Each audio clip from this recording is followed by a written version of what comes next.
Hello everyone. Are you wondering what Bigender means? Let's explore.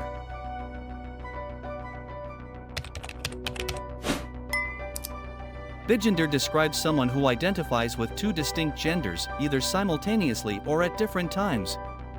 A Bigender person might feel a connection to both male and female identities, or to two other genders, and may switch between them depending on circumstances or personal feelings. This identity reflects the dual nature of their gender experience, where both genders are significant parts of who they are. Bigender individuals might express their gender differently depending on which gender they are identifying with at the time, or they may incorporate aspects of both genders into their overall identity.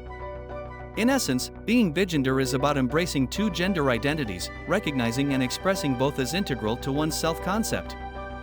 Please like the video and leave a comment to support my job. Thank you for watching and see you later. Goodbye.